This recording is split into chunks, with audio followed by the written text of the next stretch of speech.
Among the Black Templars, there are a handful of warriors said to be chosen by the God Emperor himself to carry out his will and slay the mightiest of foes. Clad in ancient armor and wielding the holiest of relic blades, these are the Emperor's Champions. The title of Emperor's Champion has its origins in Sigismund. For many years, the official sources have been unanimous that the Marine who would go on to be the first High Marshal of the Black Templars was granted the title by his Primarch, Rogel Dorn. The Siege of Terra novel Warhawk puts a different spin on it, though, and tells us in some detail how Sigismund earned the title. It also says the title of Emperor's Champion originally belonged to Dorn himself. Now, this is one source against literal decades of citations to the contrary, but it is also a contemporary account, as opposed to the Warhammer 40k lore, which, in universe, was written millennia later. Either way, it'll make you real fun at cocktail parties if you argue the point. Trust me. Either way, in modern lore, the Emperor's Champion is viewed as an extension of the Emperor's own will. His role is to accomplish a specific purpose, often slaying the enemy's leaders. In many sources, it's noted that the champion stands outside of the normal command structure of the Black Templars. His mission comes from the highest authority of all, and no marshal or chaplain will gainsay him. His very presence on the battlefield is an inspiration to his brothers, and his prowess in slaying the mightiest of foes cannot be argued. The enhancement of his fighting prowess and abilities to shake off seemingly mortal blows also speaks to some sort of potential divine intervention, not unlike the living saints of the ecclesiarchy. The champion will either accomplish his holy mission or die in the attempt, or sometimes both.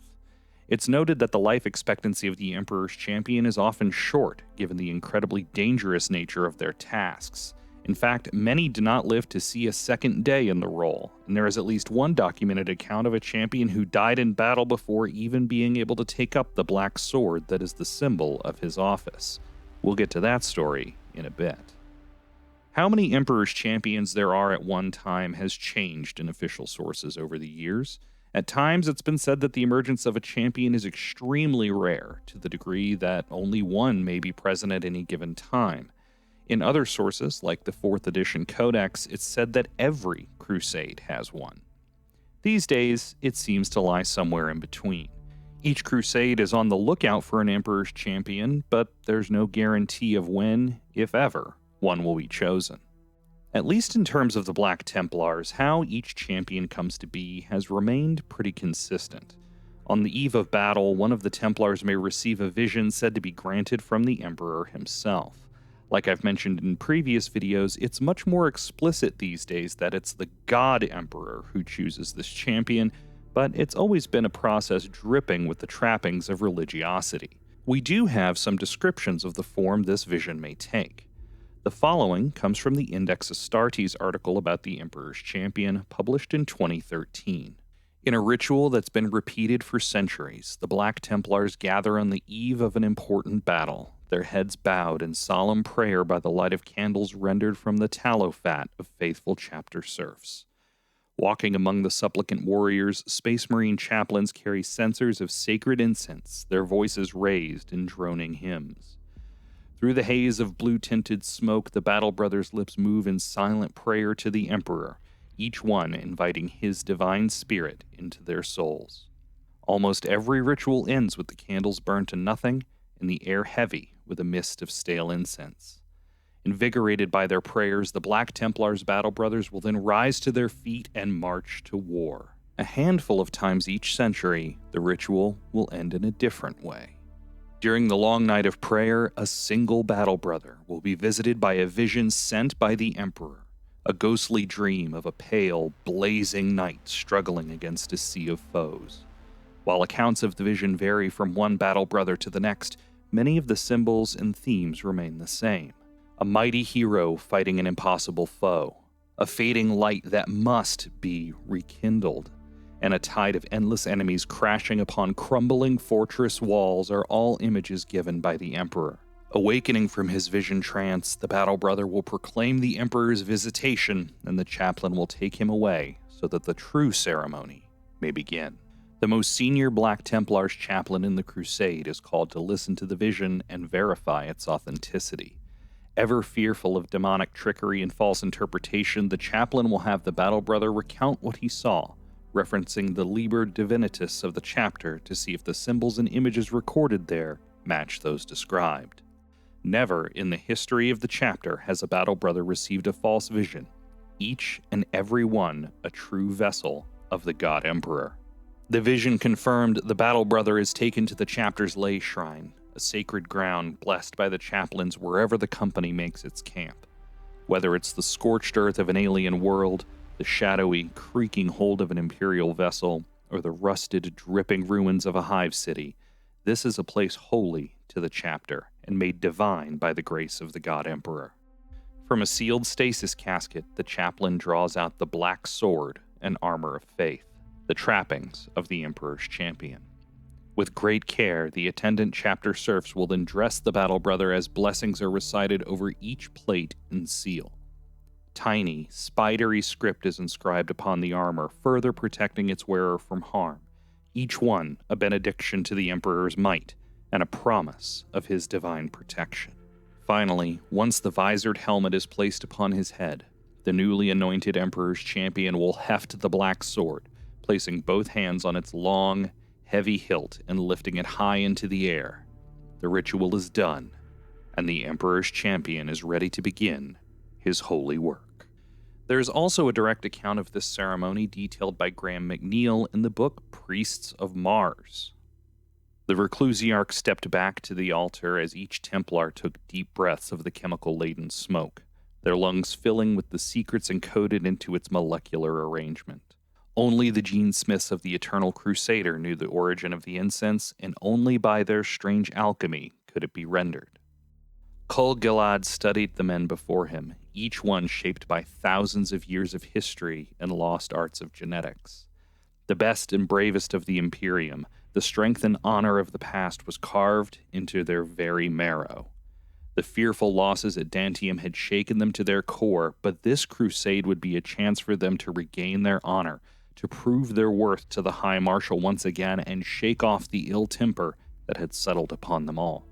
This deployment alongside the Adeptus Mechanicus was not punishment nor penance, but redemption. Ghostly images of mighty warriors shimmered at the edges of Kul Galad's vision, but he ignored them, knowing them for the narcotic phantoms they were. He would never again be touched by the visions, but one among his warriors would certainly feel the power of the Golden Throne moving within him. Who would be touched by the Emperor's presence, he could not know, for none could fathom the complexities and subtle nuances of his will. Kul Galad searched each man's face for any sign of a reaction to the fugue-inducing mist, but he could see nothing beyond their stoic determination to commence this latest crusade into the unknown and reclaim their honor. When it began suddenly. Varda rose to his feet, reaching out to something only he could see. His eyes were wide and his jaw fell open in wonderment. Tears ran down his cheeks as he wept at the sight of rapture or terror. Varda took a faltering step toward the altar, his hand grasping for something just out of reach. "I see," said Varda. "Its beauty is terrible. I know what I must do."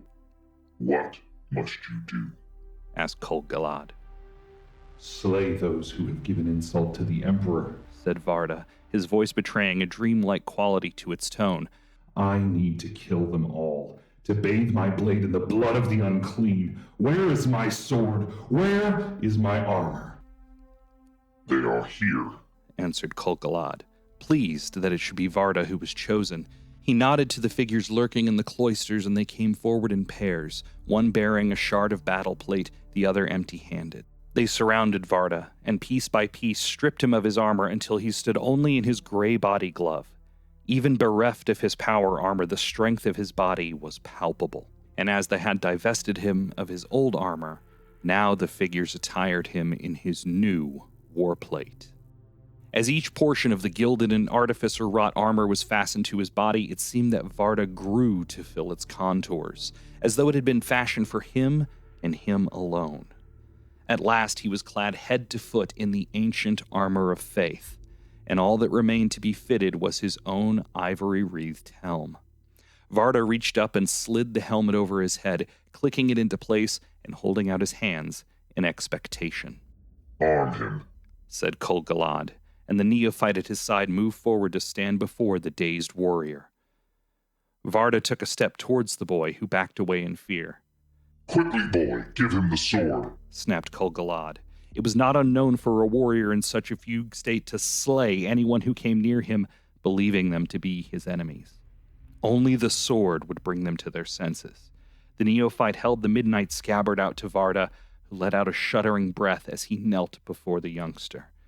He cocked his head to the side as though seeing something more than a mere sword. Give it to me, he said, and the neophyte held the scabbard out, hilt first. Varda drew the sword, its eternally sharp blade utterly black and etched along its length with filigreed lettering in the curling Gothic script of the Imperium. Its blade was long and heavy beyond the means of any mortal soldier to bear, the handle long enough to allow it to be wielded by 1 or 2 hands. Kol Galad approached Varda and took hold of the dangling chain. He wrapped it around Varda's wrists and fashioned the fetter to his gauntlet. The black sword is yours, said Kol Galad. It can never be loosed, never surrendered, and never be sheathed without blood first being shed. Only in death will it pass to another. Kol Galad placed his hand on Varda's helmet. Rise, Emperor's champion, he said. A Black Templar of any rank can receive the vision from the God Emperor. In the Fall of Cadia campaign books, Marshal Amalric becomes the champion after the previous one falls in battle. In Eternal Crusader, we hear of a neophyte being chosen to take up the mantle. There is even an instance of a Crusade's chaplain dubbing a Marine the Emperor's champion mid-battle with no vision seemingly required. In Hell's Reach by Aaron Dembski-Bowden, Bayard, the Emperor's champion of the Crusade, falls against the Greenskins. Grimaldus, in the midst of the desperate battle, gives a sort of brevet promotion to Brother Priamus, a member of his own command squad.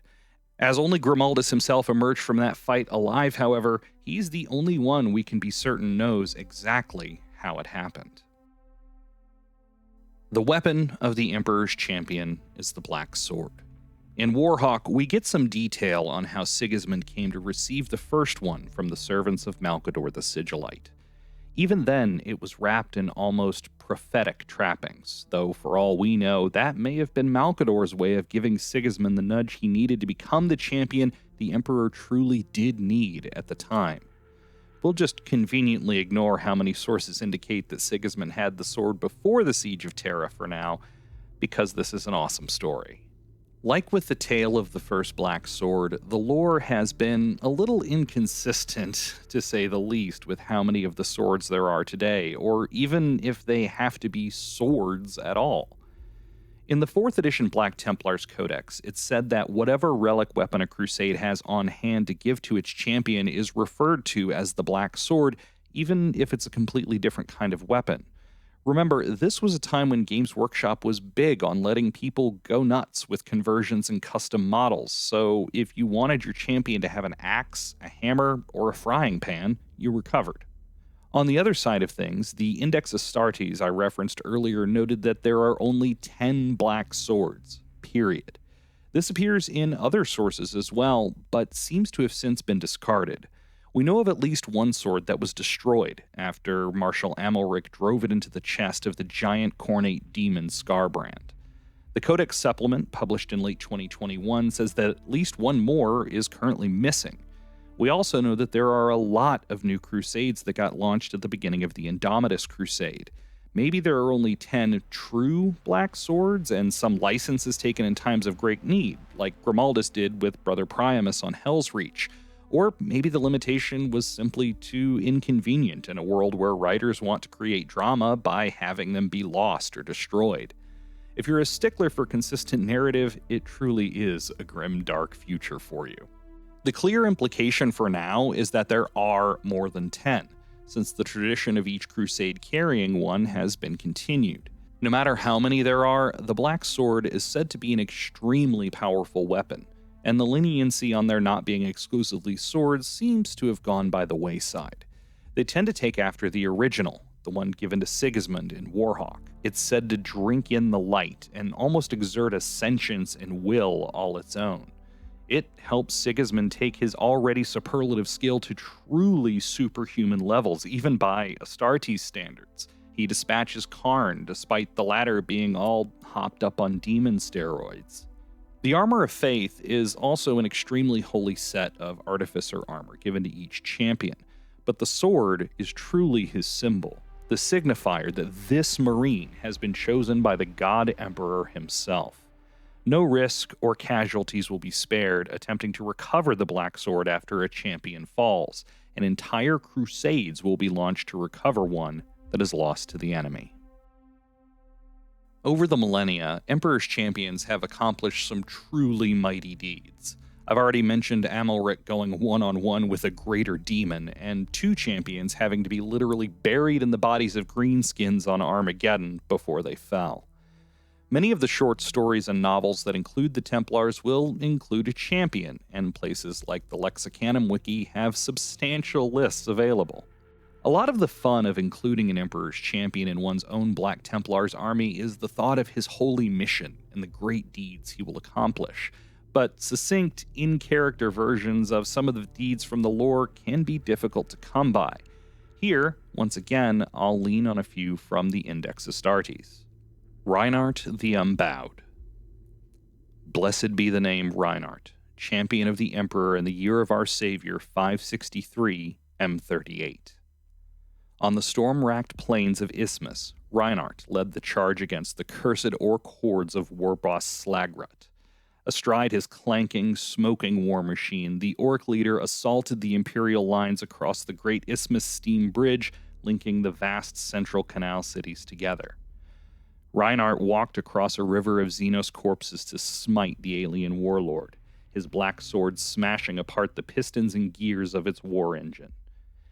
In the end, only a blow against the bridge itself was enough, and rupturing the compression spire, Reinhardt sent the orc warlord and his horde screaming into the black waters below. Torrent the Thrice Blessed. Blessed be the name Torrent, champion of the Emperor in the year of our Savior 772 M39. When the cursed sorcerer librarian Zenthros claimed the crystal hives of Vard for his profane god, it was Torrent that stood against him and prevailed. In the final Black Templars assault against Zenthros' floating spire fortress, dozens of battle brothers were driven mad by the mirrored buttresses and their hidden whisper spells. Only Torrent was untouched. 3 times Zenthros tried to ensorcel the Emperor's champion, and 3 times Torrent spat back the enchantments with contempt. In the crystal throne room of the sorcerer, Torrent swept Zenthros' bird-like head from his shoulders, the black sword cleaving through wards and warp magic alike. Reynold, the Retribution. Blessed be the name Reynold, champion of the Emperor in the year of our Savior 301 M40. Reynold was gifted with visions from the Emperor while gravely wounded and returning from the war zones of Helath. Reynold was one of only a handful of Black Templars aboard the Space Marine strike cruiser Catechism of Fury. When the Fury's Geller field failed and the vessel was overrun by demons, Reynold alone saved it from destruction. Bereft of Black Sword or Armor of Faith and suffering festering injuries, the Emperor's champion exacted a terrible tally upon the demons, wielding only a chainsword until the Geller field could be restored, and only then succumbing to his wounds. Though he never carried it in battle, a black sword was inscribed with his name to remember this great deed. These are the sorts of epic tales that you get the opportunity to weave when you bring an Emperor's champion as part of your Black Templars army. And I'll admit, they're not the most efficient choice for a highly tuned army, but they're an integral part of the Black Templars. And let's be honest with ourselves, how many of us actually play in loads of tournaments or highly competitive settings anyway? Not many of my viewers, according to my viewers. To fully contextualize what the title means to the chapter, I think it's important to understand how Sigismund came to receive it, at least according to current lore. I have a video detailing his journey to become the first Emperor's champion, which should be on screen Now, until next time, accept any challenge, no matter the odds, and thanks for watching.